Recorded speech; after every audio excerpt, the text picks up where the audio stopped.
আমরা মিছিল মিছিল নিয়ে চলে আসলাম সেই হাইকোর্টের সামনে, এবং ভিতরে ঢুকতে দিবে না।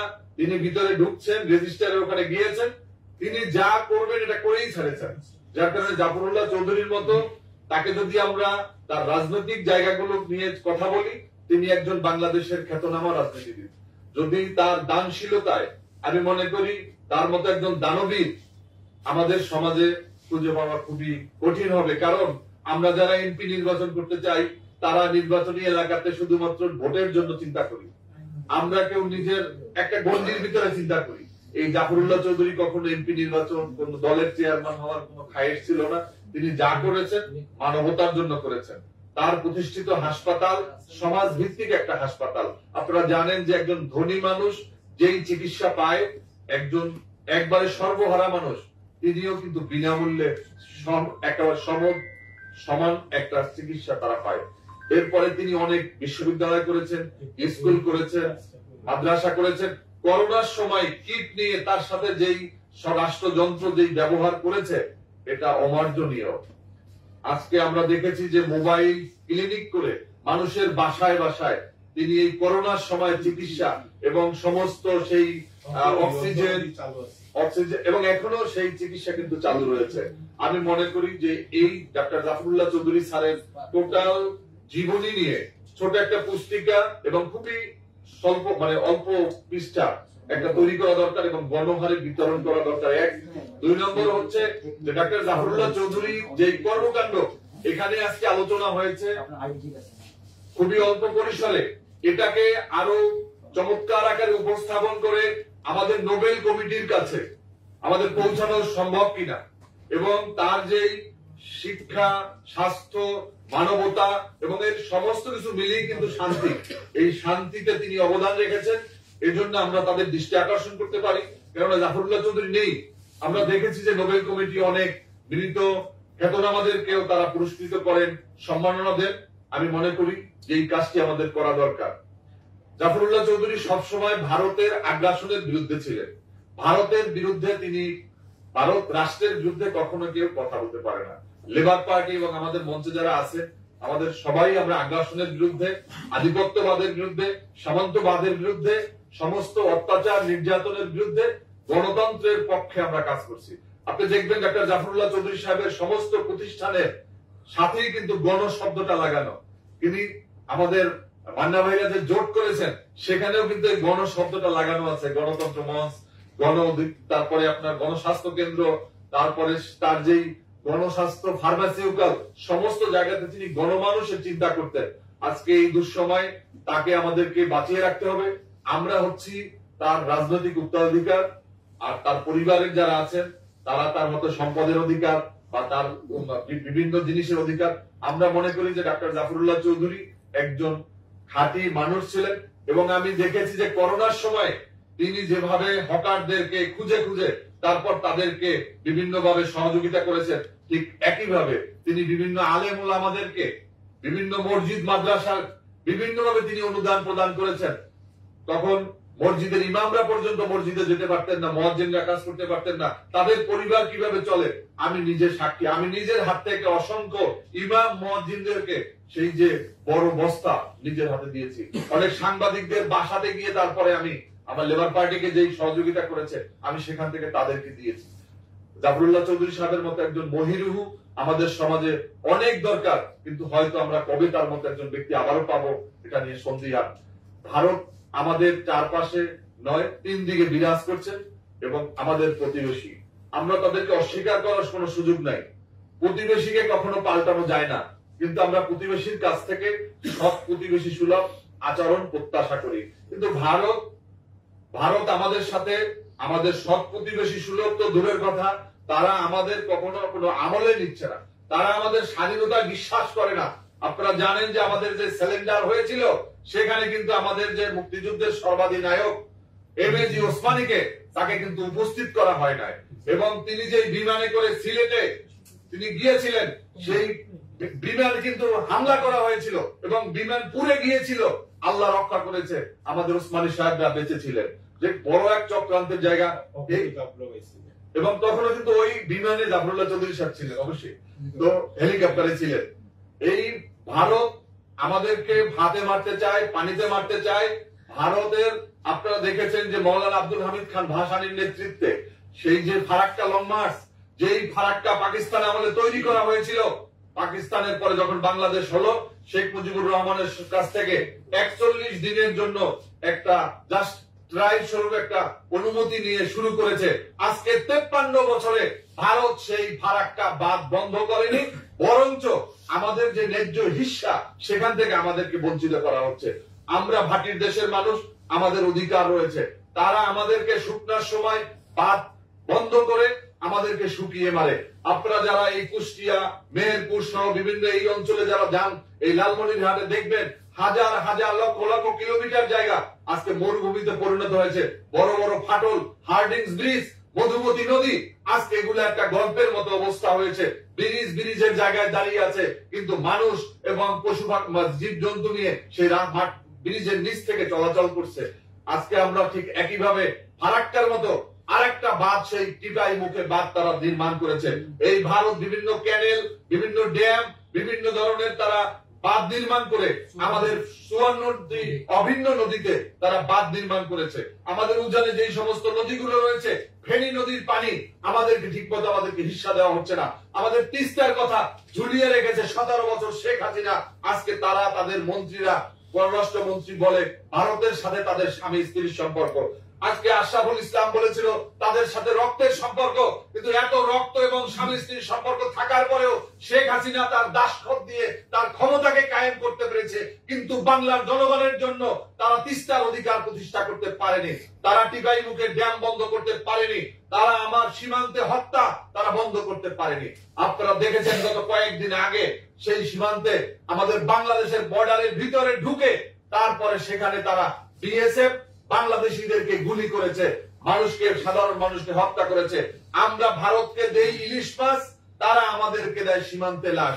আমরা ভারতকে দেই জামদানি ছাড়ি, তারা আমাদেরকে দেয় ফেন্সিডিল।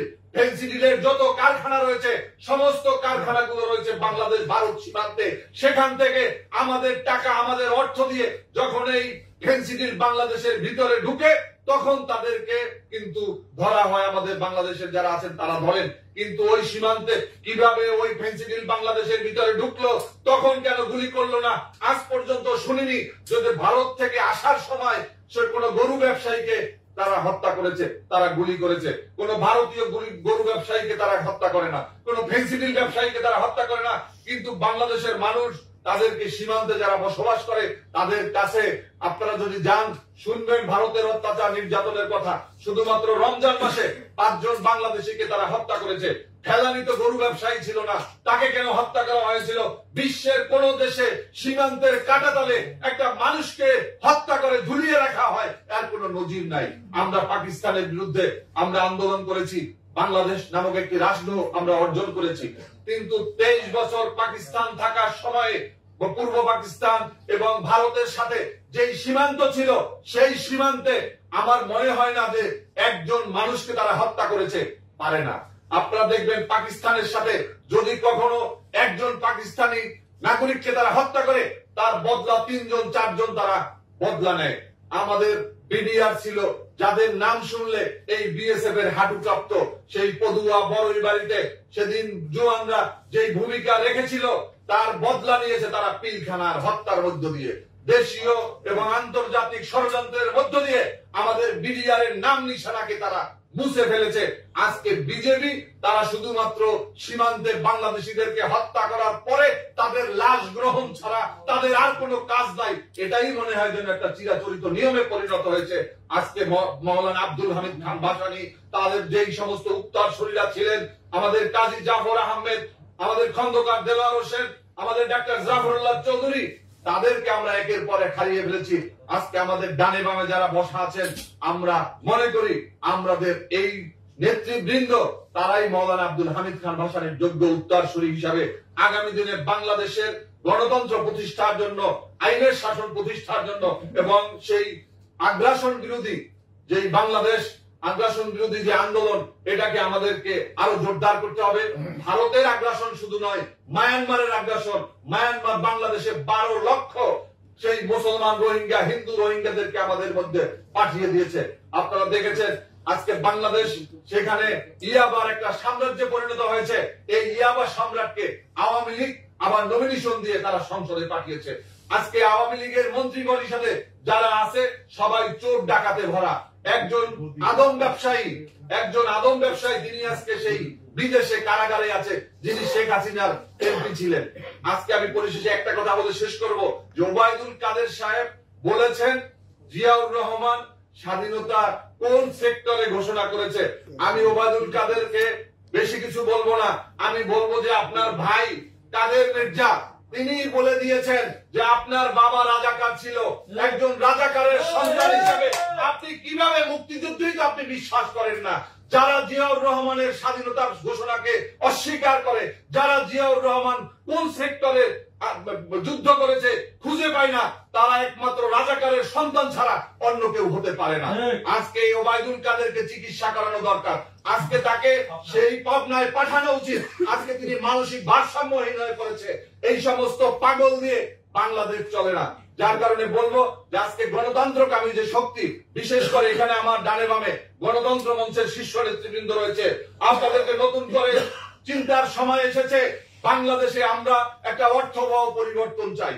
আমরা আবুলের পরিবর্তে বাবুল নয়, আমরা একটা গণতান্ত্রিক সমাজ, এবং যেই সমাজের এবং বাংলাদেশে যদি আজকে প্রধানমন্ত্রী যদি 2 বারের নির্বাচিত হওয়া, এটা যদি আমাদের সংবিধানে থাকতো, রাষ্ট্রপতি 2 বারের বেশি হতে পারবে না, এটা যদি থাকতো, আজকে বাংলাদেশের যে বর্তমান দুরবস্থা, এই দুরবস্থা আমরা দেখতাম না। আজকে শেখ হাসিনা 4 বার হয়েছে, তিনি মনে করে খালেদা জিয়া যদি সুস্থ থাকে, তিনি যদি আরেকবার হয়, তাহলে তো আমার সমকক্ষ হয়ে যাবে। এই জন্য তিনি তার ক্ষমতা ছাড়তে চান না। তিনি তার ক্ষমতার রাজ সিংহাসন তিনি আঁকড়ে ধরে আছে, জোর জবরদস্তি করে, জনগণকে জিম্মি করে।